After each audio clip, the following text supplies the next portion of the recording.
اسی طرح آپ ضعیف روایات کو بیان کرنے کے حوالے سے بہت تضاد بیانیاں کرتے، اتنی تضاد بیانیاں تو شاید میں نے کسی کی نہیں سنی، اور ہٹ درمی پر مبنی آپ کا یہ رویہ ہے۔ آپ یہ اعلان کرتے رہتے ہیں جی میں نے حق پرستی کی ہے، میں حق گوئی کرتا ہوں، دیکھو جی فرقوں کے مولوی اپنے اپنے فرقوں کو بچاتے ہیں جی، میں تو حق جو ہوتا ہے وہی اعلان کرتا ہوں۔ تو مرزا صاحب آپ سے پوچھا گیا کہ آپ نے اپنے پمفلٹ ریسرچ پیپر 5B میں ضعیف روایات ڈالی ہوئی ہیں، یہ آپ سے سوال ہوا، تو آپ نے کہا ضعیف روایتیں؟ ہم یہ کہتے ہیں کہ اس ریسرچ پیپر میں کوئی ایک روایت ایسی دکھائیں جس کے دور حاضر کے کسی ایک محدث نے بھی صحیح نہ کہا ہو۔ ضعیف روایتیں ہم یہ کہتے ہیں کہ اس 5B ریسرچ پیپر میں کوئی ایک روایت ایسی دکھائیں جس کو دور حاضر میں کسی محدث نے صحیح نہ کہا ہو۔ یعنی سوال کیا گیا کہ آپ نے ضعیف روایتیں ڈالی ہیں کہ نہیں، جواب یہ ہونا چاہیے تھا کہ نہیں ڈالی یا پھر ڈالی ہیں۔ کیوں جی؟ دو ٹوک جواب دینے کی بجائے آپ نے پھر بات کو الجھانے کی کوشش کی کہ دیکھیں جی فلاں حدیث جو ہے اس کو شیخ زبیر علی زئی رحمۃ اللہ علیہ نے ضعیف کہا ہے، لیکن شیخ البانی رحمۃ اللہ علیہ نے اس کو صحیح کہا ہے۔ کیوں جی؟ لہٰذا میں نے علم جمع کر دیا ہے، علم جمع کر دیا ہے۔ یہ کون سا علم ہے مرزا صاحب؟ وہی روایت اگر کوئی بیان کرے، اگر وہ عباس رضوی صاحب بیان کریں، ایک جگہ کسی روایت ضعیف کو بیان کریں اپنے حق میں، دوسری جگہ اس کو ریجیکٹ کریں، تو آپ کہتے ہیں یہ دوغلی پلیسی ہے، یہ اہل حق کو زیبا نہیں ہے، یہ تو تضاد بیانی ہے۔ لیکن جب آپ ایسا کرتے ہیں اس وقت آپ کو خیال نہیں آتا۔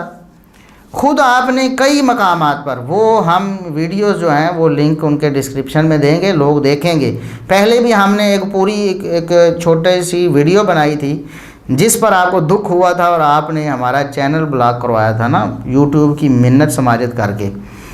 وہی ویڈیو، اس میں ہم نے آپ کی دوغلی پلیسی بتائی تھی کہ ایک جگہ آپ کہتے ہیں کہ امام اعمش جو ہیں وہ امام المدلسین ہیں، اور کسی عام مدلس کی روایت جب تک سماع کی تصریح نہ کرے قبول نہیں ہوتی، تو امام المدلسین کی روایت کیسے قبول ہو سکتی ہے؟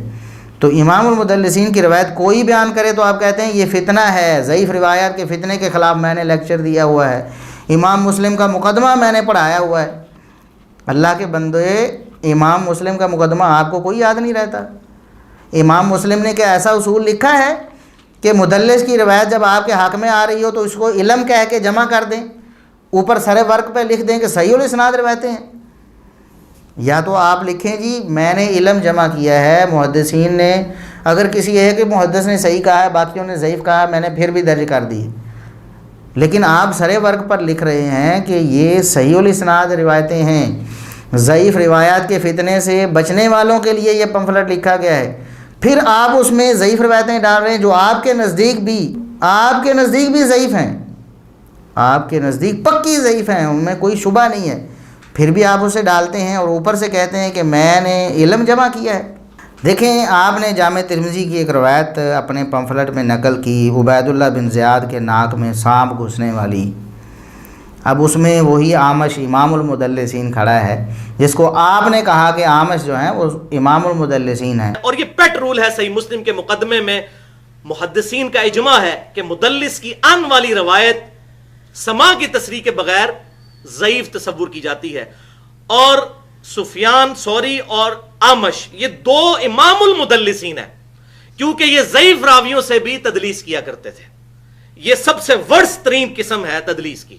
امام المدلسین کی روایت تو آپ نے ٹھنڈے پیٹوں برداشت کر لی، صحیح الاسناد کا ٹیگ اوپر لگا کر نا سر فہرست، اور اندر اس طرح کا خام مال لوڈ کیا، اس کے باوجود آپ کہتے ہیں کہ میں نے علم جمع کیا ہے، جبکہ مسند احمد کی ایک روایت ہم آپ کو یاد کرواتے ہیں، آپ کے الفاظ یاد کرواتے ہیں مرزا صاحب۔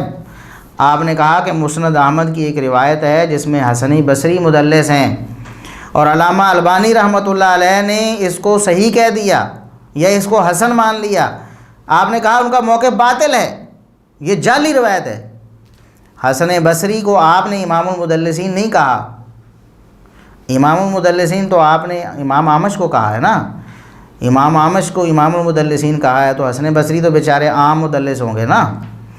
تو حسن بصری آپ نے کہا کہ حسن بصری کی تدلیس ہے، یہ روایت جعلی ہے، اور علامہ البانی رحمۃ اللہ علیہ کا موقف باطل ہے، باطل کے لفظ آپ نے بولے، موقف باطل ہے۔ لیکن اپنے پمفلٹ میں جب آپ نے امام المدلسین کی روایت ڈال دی اور سماع کی تصریح نہیں تھی تو آپ نے اسے کہا یہ علم ہے، ہیں؟ صحیح کہنے والے وہی البانی صاحب ہیں جو مسند احمد کی روایت کو صحیح کہتے ہیں تدلیس والی کو، اور آپ کہتے ہیں یہ جعلی روایت ہے، یہ فتنہ ہے اور اس سے بچنا چاہیے اور یہ باطل موقف ہے۔